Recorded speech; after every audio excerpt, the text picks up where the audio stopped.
let me say a huge shout out to Owen, Beck, Aaron and Marie for the sensational feedback I've got on this project.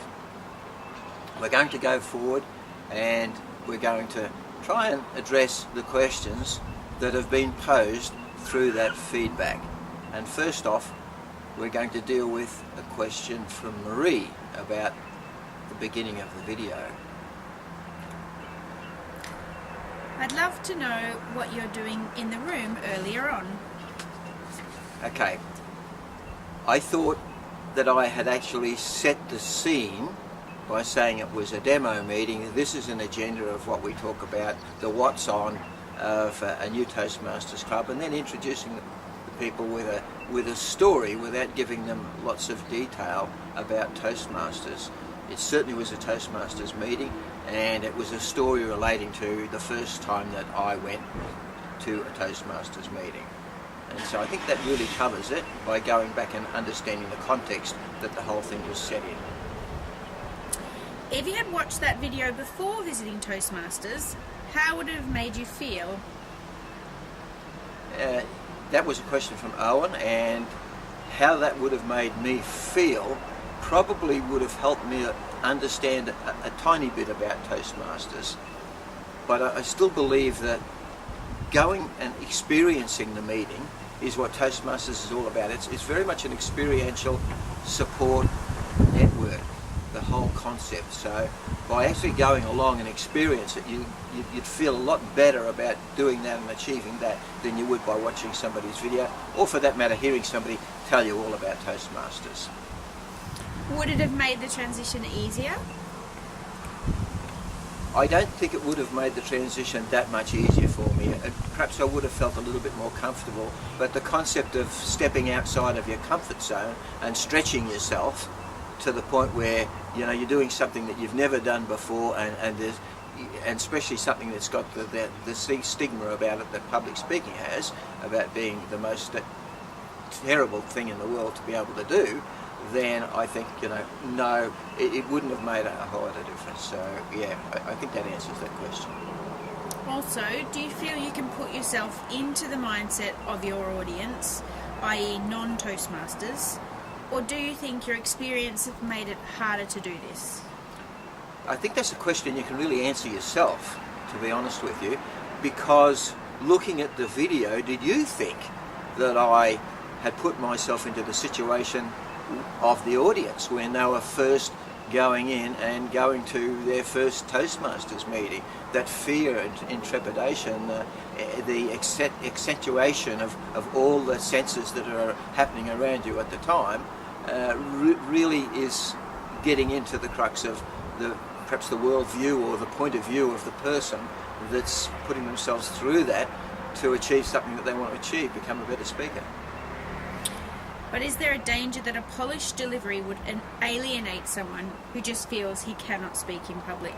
Absolutely. There's no doubt about that whatsoever. For some people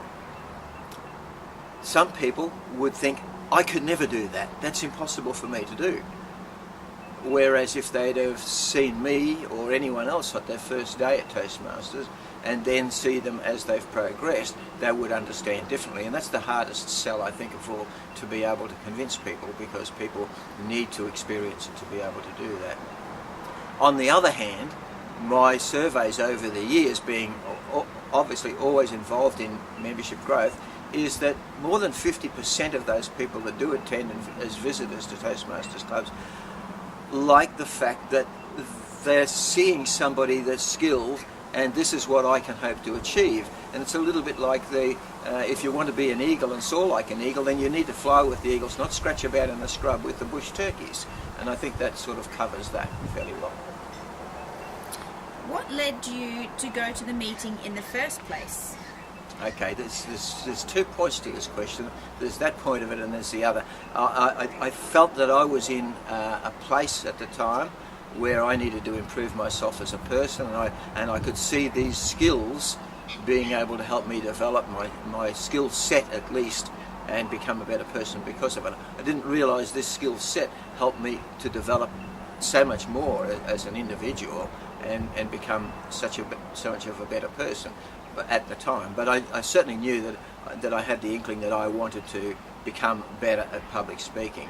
The seed to make that move was really planted such a long time ago, and it's another huge long story that would take another 10, 15, 20 minutes for me to convey to you, so we're not going to go down that path too much, except to say that I'm very grateful that the seed was planted, that I've made the transition and I've become a better person because of it. What was the change agent? Well, that's what I've just been talking about, yeah. How does the video feel to you as a viewer? That's difficult because we're all very critical of ourselves. So looking at a video of myself, I use the phrase that I'm not qualified to evaluate myself or to give analysis of what I do. It's better that I get feedback from somebody else, because that's a lot more objective than me coming. You know, I feel I'm normal, though, so then I kick myself in the backside for every tiny little mistake that I see made, and I don't think that's constructive. It's much better to get feedback from others. So I'm not really going to comment on that other than to say what I've said. How do you feel your daily work is going to change after creating this video? It's been an interesting exercise, and I've done a couple of videos before, but not many. I think I'll do a lot more, as I'm doing now from the challenge that Aaron threw me at the end of the feedback session was, would like to read or see your RS, and that's why I'm doing it by video, because it's an extra stretch for me, and I think I'll be able to develop my skills and a lot more competence in using video and use it more often from now on.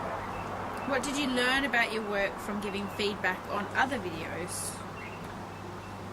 Because I give a lot of feedback within Toastmasters and within my profession as well, then I think that I've certainly learnt, but more to the point, I've given constructive feedback to other people and examples for them to be able to improve their skills, because I've got my coaching hat on doing that. So, but I learn from coaching, so I think that's a good thing as well.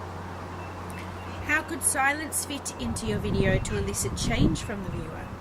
Extremely well, and I would have loved to have put some silence in it. In fact, I would have loved to have removed the wind and the traffic noise that was belting around us at the time and making it difficult for you to hear. But silence is a very powerful tool. I use it a lot in my normal speaking, particularly public speaking, but with only a 3-minute window to be able to put what I wanted to put into the video, didn't leave me a lot of time to put some pregnant pauses or some pauses and silence in there that would have really had great effect and would have enhanced it a whole lot more. Another minute or two would have been fantastic for the video timing. Who is your favourite presenter or speaker, and why?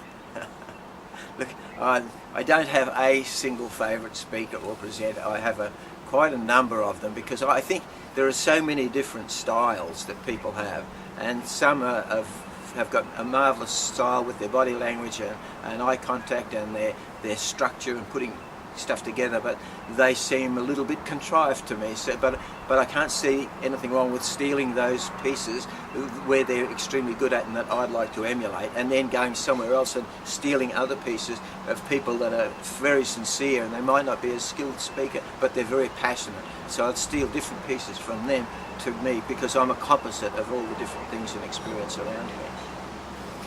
How did your video mirror that person's approach? Well, it didn't, because it's a combination of many. So, and I'm interested in developing who I am and being the artist that I am, rather than try and copy one other person or two other people. I think my individuality needs to stand out. So, and I think that concludes all the questions that we've done. So, with that, thank you for paying attention to my video again, and I'm glad it's not as windy and noisy today as it was the other day.